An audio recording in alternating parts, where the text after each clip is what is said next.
Pacers beat the Pistons. An important one. They sweep the season series, get back on track, move back to sixth in the East. Isaiah Jackson, the story of the game. Siakam, excellent. Haliburton, great. And it's standings watch time, all on today's Locked On Pacers podcast. You are Locked On Pacers, your daily Indiana Pacers podcast. Part of the Locked On Podcast Network. Your team every day.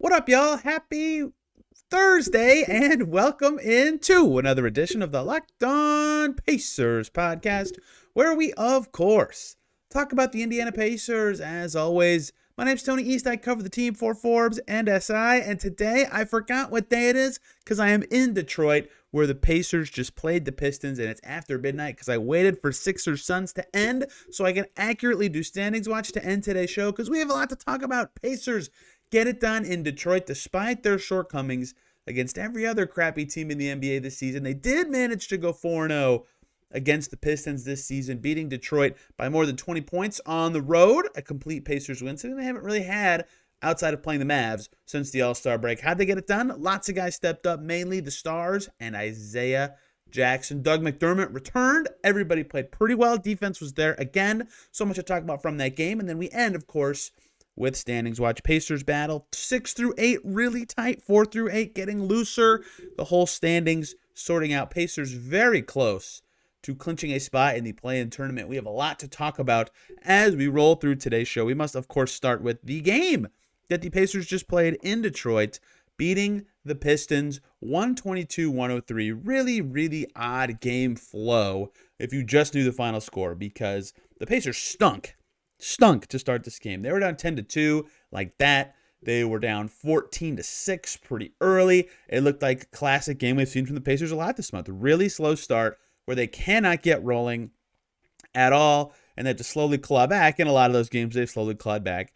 They've ended up losing. Well, instead, from 14-6, which was the score with 7 minutes to go in the first quarter, Pacers dominated the rest of that quarter, were ahead after one frame, and never looked back, dominated the rest of this game on their way to their 19-point win. So they effectively won the last 42-ish, basically, minutes of action by 30 points. They were so much better than the Pistons all night, and they got out of the early rut thanks to Pascal Siakam. I want to spend a lot of time on him. And Tyrese Haliburton looked really good and hit a lefty floater and looked very special. But the story of this game, boil it down to one player, was Isaiah Jackson. Isaiah Jackson led the Pacers in minutes and did so many special things to help the Pacers get the win. Not saying he was their best performer, but compared to expectation, he was absolutely fantastic in getting this game rolling for the Pacers. Even in the first quarter when he came in, an immediate jolt of energy. The story actually starts before this game started, because this game was in Detroit, in Michigan. Isaiah Jackson grew up in the Flint, Pontiac area, right, so close by. And we've seen Carlisle do this before, where when the Pacers are in a player's hometown or home area, he will turn to them for either more minutes or an expanded role or something like that. Last year in Canada, if you remember, Andrew Nembhard, Bennedict, Mathurin, and O'Shea Brissett all started in Toronto, right? This is something we've seen him do before. And so in Michigan for this game, Isaiah Jackson has a ton of family there. His grandma, who has never seen him play in person, Isaiah said after the game, was in the crowd watching, right? It's harder for her to move, he said, now. And she was able to be there to see this happen. He was psyched to play. Him and Jalen Smith have become really good friends. Jalen Smith said, you know what? He's got this. Let's do this. And so Jalen Smith, the only did not play coach's decision for the Pacers tonight, because Isaiah Jackson gets in that last spot. And with his family watching, with friends watching in his hometown, kicked some frickin' butt. 10 points on 4 of 7 from the field, 11 rebounds. 60% of the Pacers' offensive rebounds were via Isaiah Jackson, who had 3 on his own. 6 assists. 6 assists for Isaiah Jackson, tied with TJ McConnell. Only Haliburton had more. If you're curious, yes, that is in fact a career high for Isaiah Jackson, whose previous career high in assists was 4. So he smashed it and was fantastic with 3 steals as well. Didn't have to block a shot to dominate the defensive end. Isaiah Jackson, one of, if not his number one best game this season on both ends. He was really spry on defense, guarding pick and rolls, banging with Jalen Duren, staying down low when he wasn't on Duren. This Pistons team is very odd. Wiseman was in at backup 5. Most of the time it wasn't Jalen Duren, but it wasn't just that. They mixed in Chimezie Metu, who they signed yesterday at center. Lots of funky stuff there, but no matter who it was, he was ready to go. But games like this, when he defends centers really well, he is such a weapon defensively, because if you've listened to me for a while, this isn't the most common and maybe not even correct, but this is what I think about Isaiah Jackson. My take has always been, I always use the Bulls as an example because the Pacers play the Bulls a lot. Against the Bulls, Isaiah Jackson's going to do better if he was matched up with DeMar DeRozan than if he was matched up with Vucevic for a whole game. He's good on the perimeter. He's got quick feet. Now that he keeps his hands down more, he's very threatening on those matchups, whereas centers, especially stronger centers with good footwork, give him trouble. And Durant doesn't have good footwork. He's young, but in general, he's a very strong center. He's one of the few guys in the NBA that makes me say, whoa, because of his size. And I see NBA guys all the time. But Isaiah Jackson in this game, against that kind of player, and when he would switch down to the perimeter, was awesome. He was so well-rounded defensively in this game. Pacers dominated, plus 10 in his minutes. And again, he led the Pacers with 28 and a half minutes. He made his shots. He got to the foul line. He grabbed rebounds. He passed. He said it was just his teammates were open and it was easy. The Pacers have put this emphasis on passing, like just passing, not assists, but passing. Move the ball recently. And you can really see it at their best. The ball is crisp. It's moving. The ball moves faster than any player can.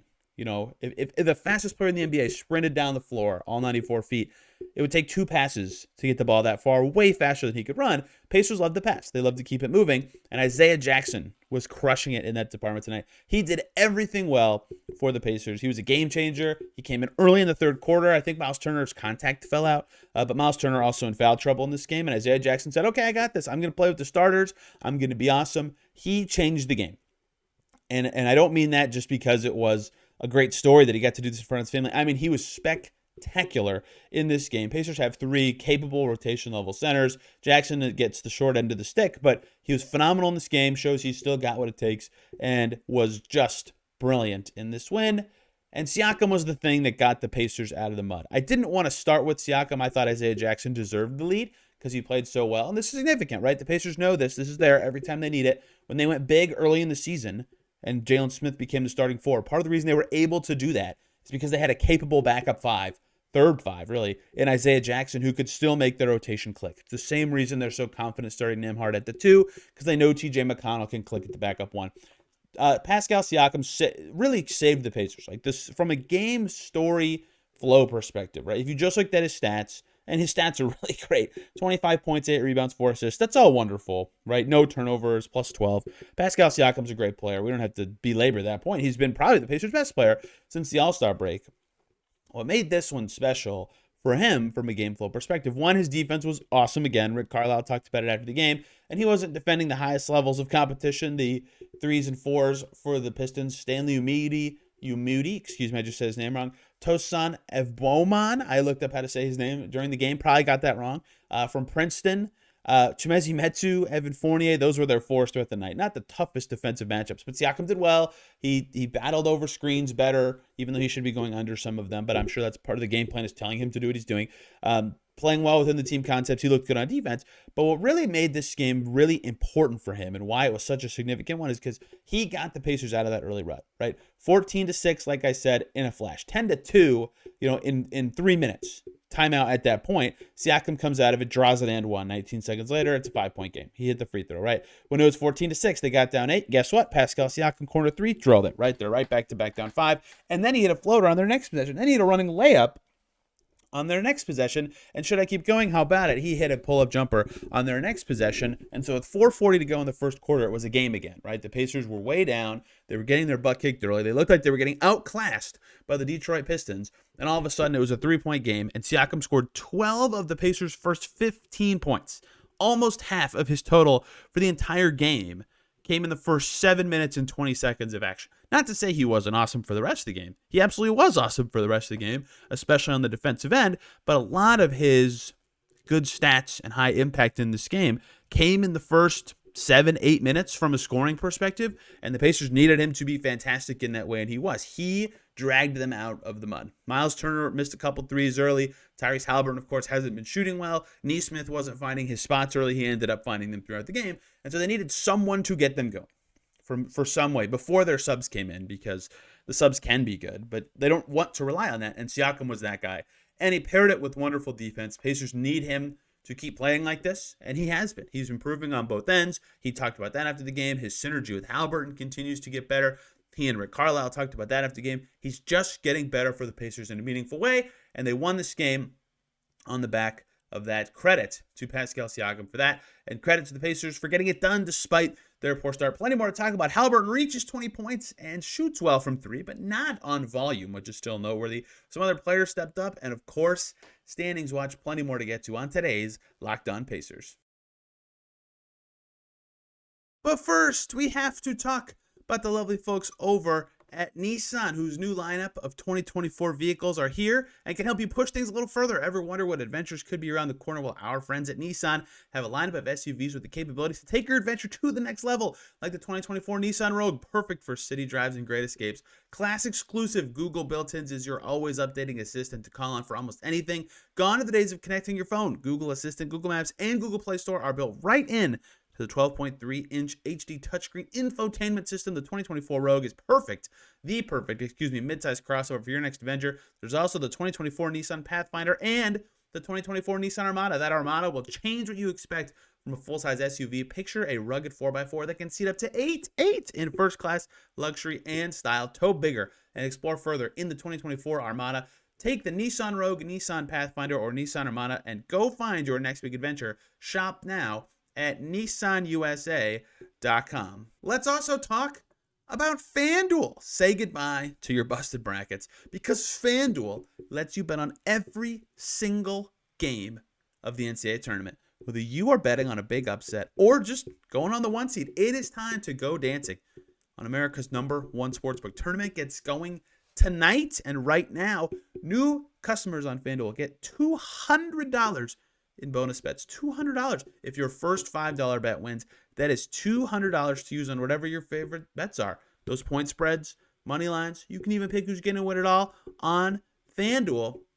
March Madness rolling, NBA going, MLB is here. Opening day just happened. NHL obviously rocking. And with March Madness going, no better time to jump in. Just visit FanDuel.com/lockedon and bet on college hoops until they cut down the nets. And we're back here on Locked On Pacers. Thanks for making us your first listen today and every single day. For your second listen, check out Locked On Heat, the team right around the Pacers in the standings. They barely beat the Cavs last night. We will talk about them much later, but I love the way Wes and David run that show. Locked On Heat for your second listen today. A lot of Pacers fans here in Detroit for Pacers Pistons. Very fun to meet many of you who drove up. A lot of you from Fort Wayne, but a lot of you in general to see the game. That was very fun and exciting. And the game was as well. And I must talk a lot about what Tyrese Haliburton did in this game. 1 for 3 from deep. We will get to that. That's a better percentage than he's been shooting. And yet it's still noteworthy, not for the percentage, but for the volume. In general, wonderful efficiency. 80% on his twos, 8 for 10, so 9 for 13 in total.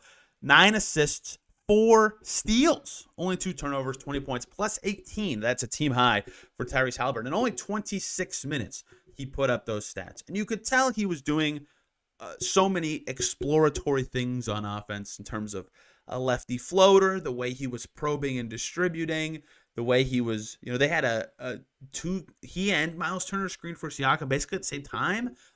Maybe I'm just noticing stuff differently in this game because my courtside media seat was much better than normal, so I could see things a lot closer up, but the joy he played with was there, and I thought that was very noteworthy because yesterday at practice he talked about how, everyone who's giving him advice and trying to help him work through what he's been going through is basically saying, you got to find the joy of playing again. And he's said, I love my life and love playing basketball and being a pro, but it's really hard to find joy in my profession when I'm playing like crap every game.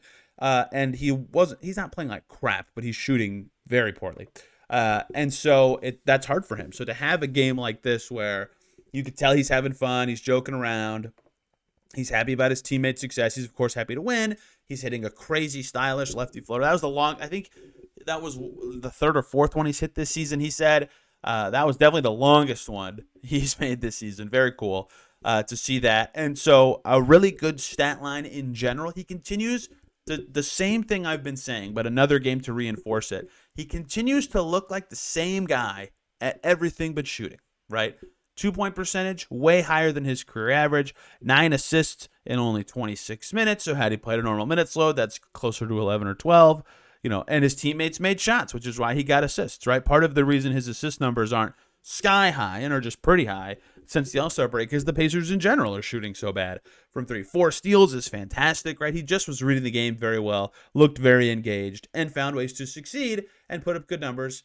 But he only took 3 threes, and I don't want to say that to just smash the performance that he had. He played very well. I don't want to smash the performance he had at all. But part of what he's talked about and part of what the Pacers have said in their own struggles from deep is they want to keep shooting, right? I think it's important that Haliburton, to get out of the slump, does keep shooting. And he showed in this game he can be effective without taking a bunch of threes. But 3 threes in a game is tied for his lowest of the season. The other ones were games that he had a minutes limit, Sacramento at home. He didn't play in the first quarter of that game. The game he got hurt against Boston, he only took 3. And the Orlando Magic game where they were down 40 in the first half, right? Low-minute games. This game, he was also a low-minute game because the Pacers were the team blowing out. But, he has never taken less than 3 in a game. That was tied for a season low. And the Pistons were giving him driving opportunities. He took advantage of what was in front of him. It's not like he made mistakes by not taking threes. That's just the reality of the situation, is that is a season low in attempts. And it did work. He had an efficient night. He played very well. This isn't to criticize what he's doing. He just, to get out of this, will have to be shooting and making threes at some point. And I don't know when that's going to come, but the volume being down was very interesting to me, given just the recent state of things for him and how he's been talking about his slump. But not a slumping game in this one. Going 9 of 13 from the field for 20 and 9. Fantastic. The Pacers will win a lot when Siakam plus Haliburton are 19 of 28 from the field and dominate the glass and dominate the passing in the way they did in this game. That's what stars do. They continue to look better together. That's something that's talked about. That's something the Pacers talked about, and the Pacers won as a result. This game was close right before halftime, like a 1-point game before the Pacers really took off going into the break. Aaron Nesmith was huge in getting the Pacers to separate that scoreline. He was great at the end of the first half. His defense all night, he was on Cade, he was on Ivy, and then Nembhard spent a lot of time on Cade. They both did a really good job at the end of the floor. Nesmith, though, finished with 14 points. He made 2 threes, and his defense was crucial all night. But the timing of a significant portion of his points was really important in lifting the Pacers to their 10-point lead, and they came out in the second half and just destroyed the Pistons the rest of the way. Cunningham, 23 points on 22 shots. Excellent defense on him from both of those 2 young wings tonight. He did have 10 assists, and I think he started, I can't remember his exact percentage. He made a bunch of shots early in the game and then missed like 10 in a row. Ivy, 15 points on 13 shots. He missed 2 free throws, but they did well to slow him down. He only had 3 assists. That was my key matchup. If Jaden Ivey gets going, then the Pistons have 2 guys who are threats throughout the night. He did not get going. And so Cade was really the only guy that put any fear into the Pacers in this game, and he still was inefficient. So credit to the Pacers. They did well on both of those guys. Nesmith was a big part of that, but his baskets in particular were very timely. TJ McConnell, very good again. 13 points, 6 assists. He did have 6 turnovers. That really crushed his total effectiveness. Some of those were in garbage time.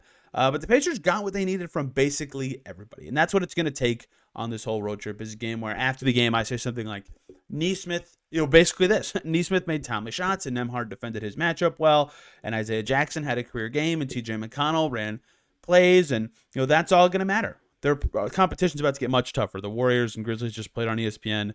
I was able to watch into that. Warriors playing well, and they're healthy, right? Like, that's a tough game. The Lakers are the Lakers, and the Clippers are the Clippers, right? They need to win at least one of those games, if not 2, to keep themselves on pace in the standings. And they're going to need a game like this one, where a lot of guys step up to the plate. Basically, everyone who played filled their role pretty well. Turner's foul trouble being the lone exception. The last noteworthy on-court thing from this game, Doug McDermott back in the lineup, 16 minutes.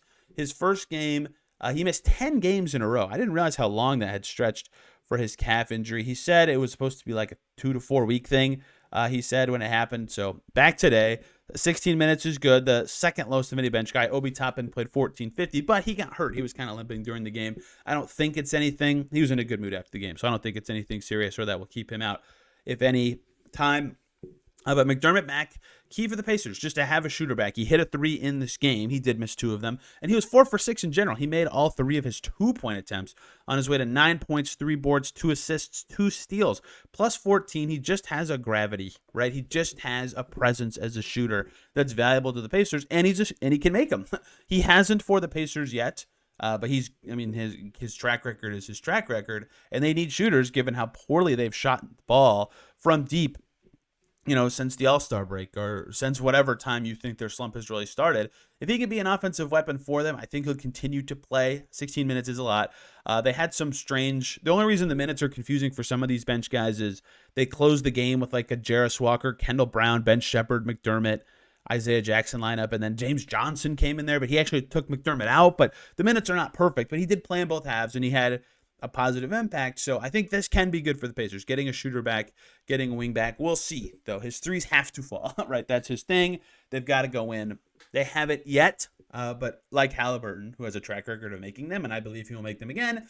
Doug McDermott has a track record of making them. I believe he will make them for the Pacers. He is back. We'll talk more about him as needed along the road trip as he kind of works his way in to what the Pacers have become, who are a kind of good defensive team. 7 games now where they are in the top 5, really, of the defenses in the NBA, allowing 103 in this game after their atrocious start. It says a lot about where they are defensively, and they get it done. And they're in 6th in the East again. The Sixers lost to the Suns. That's why I'm recording this when I'm recording this. We have to talk about the standings, and I'm going to take a new approach to it this week, and then next week we'll work in the tiebreakers, and by then it'll be April, and it'll be really easy to track this all. I hope this has been informative and good, and let's dive right into Standings Watch Week 3 now, I believe. But before we jump into any of that, this next segment is brought to us by our sponsor, BetterHelp. Sometimes we only need the opportunity to get something off our chest, big or small. Certain things can really start to get to you, and it's important to let that out, especially to someone who is unbiased on your life. So today, I want to say how I really feel about something. You might even be thinking the exact same thing this day, this week, or the last time you were driving on the highway. My goodness, do I hate people not paying attention and lane squatting. Think all the time on the interstate. You are driving fast. It could be a high-speed collision if you run into someone or get in the way of other people.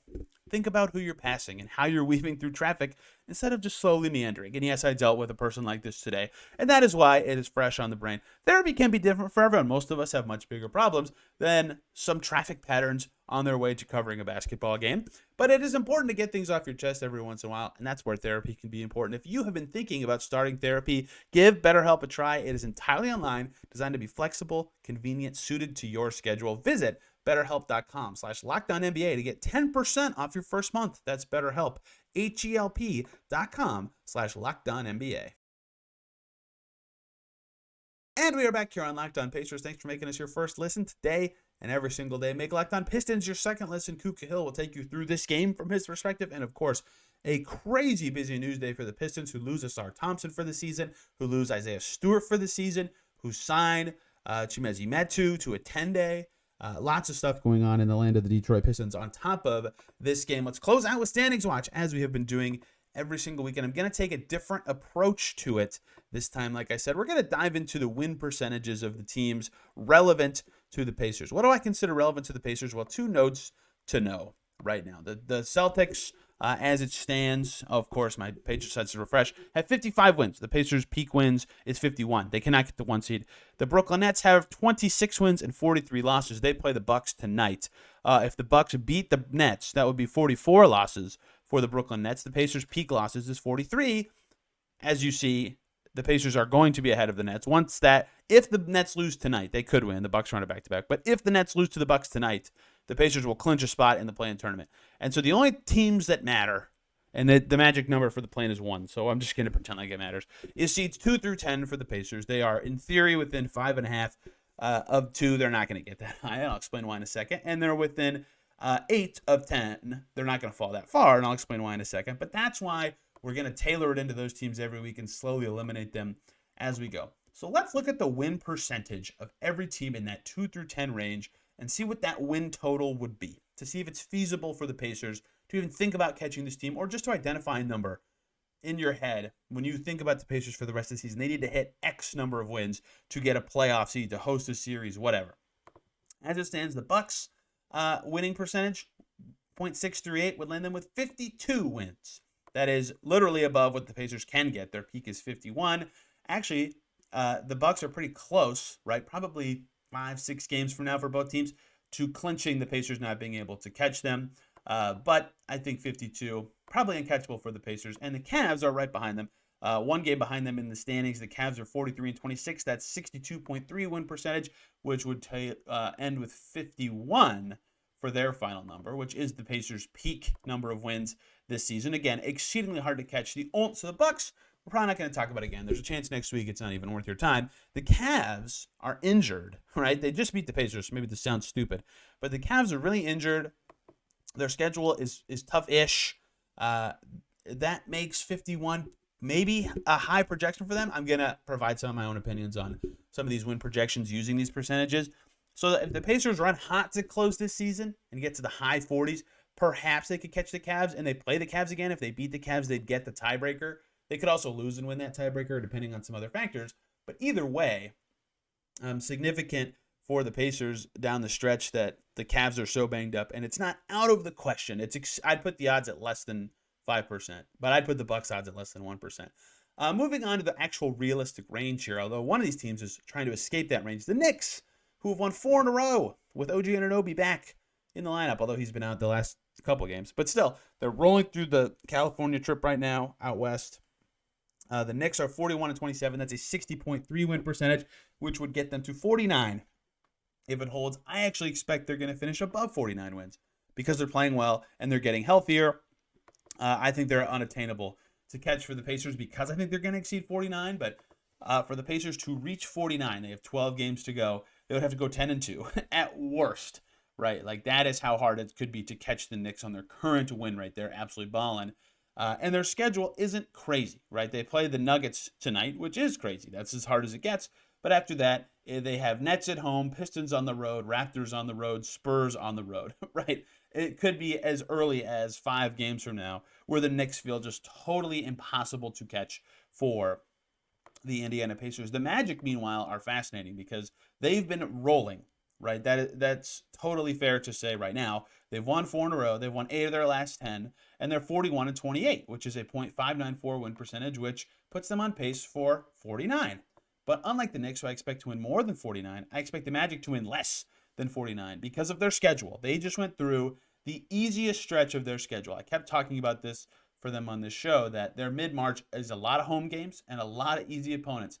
In the month of March, the Magic have faced the Pistons, I'm going chronologically, the Pistons, the Hornets, the Wizards, the Nets, the Raptors twice, and the Hornets again. Most of those games at home. They had a road game against Toronto and Charlotte. So that is all done. That's in the rearview mirror. Their next games are New Orleans, Sacramento, Golden State, Los Angeles Clippers, then Memphis and Trailblazers, who are easier. Then New Orleans again, the Chicago, Milwaukee. They're fighting a lot of teams with seeding at stake. It's going to be a lot harder. And there's some actual road games mixed in there for the Magic, who, yes, their next 5 are at home, so I sound stupid saying that, but then they're on the road quite a bit. I don't think they're going to get to 49. Their schedule is very tough. I think they're going to finish closer to 48 or 47, which is possible for the Pacers. It's not easy, but it's possible. So I expect them to be lower than 49. And then there's a big drop. The Pacers are currently 39-31, which projects out to 46 wins. I'm going to shrug and say, meh. It's harder to predict the Pacers than any other team on this list. They beat good teams. They lose to bad teams. They know what's at stake. If they can get to 46, I think that'd be good, but maybe not good enough. And here's why. The Sixers, as it stands right now, they just lost to the Suns. They're now in 8th. They're 38-31. That's the same record as the Heat. That's a 55.1% win percentage. That would be 45 wins over the course of the full season. I think the Sixers are not going to reach 45. They are not playing well without Joel Embiid. They cannot. They're really struggling to win unless they play a really crummy team, 4-6 in their last 10 games. I think the Pacers can hold off the Sixers, as I've been talking about. The Heat are the fascinating one. The Heat number at 45, I expect them to get above that because of their remaining schedule. They just beat the Cavs, a very important game for them because they were without Bam.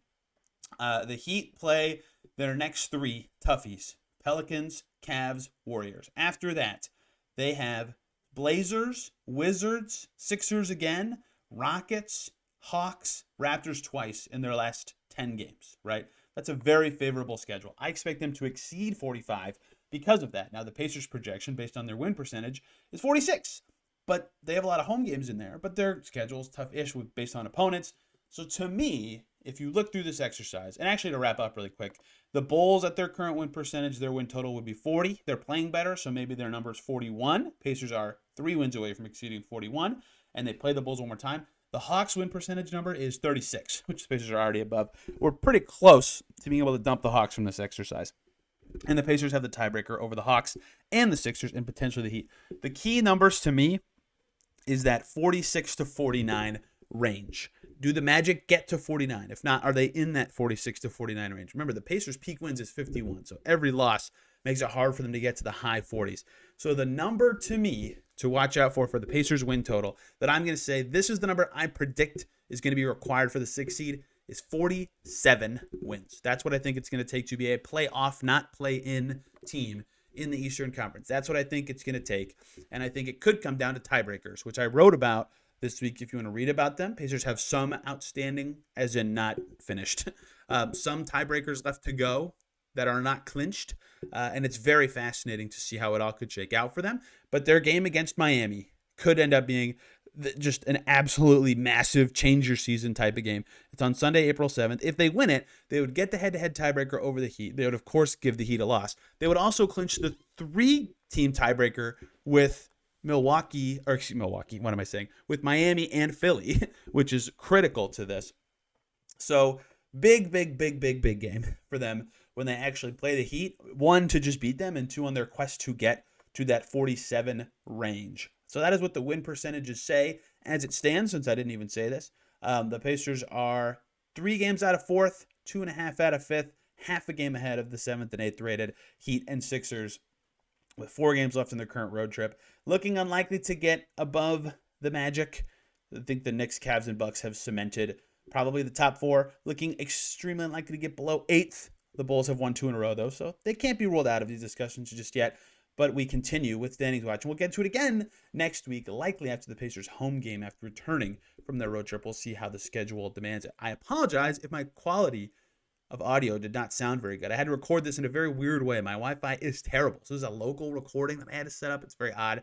If you're watching the video feed and you can see my little box, looks all different, that's why. But I did my best. I hope it sounds and looks okay. Back tomorrow with a guest talking about the Pacers, the importance of this road trip, the recent play of some current players, Doug McDermott returning, all sorts of key stuff about this team. With 12 games to go, they've played 70 games. That's crazy to me. And then, of course, they play the Warriors on Friday. We'll talk a little bit of Warriors tomorrow. Hope you guys enjoyed today's show. You can find me on Twitter at Tony R. East, and the show is there at Locked On Pacers. Leave a comment below on YouTube if you have something you would like to discuss with me. Hope you all enjoyed. We'll see you soon.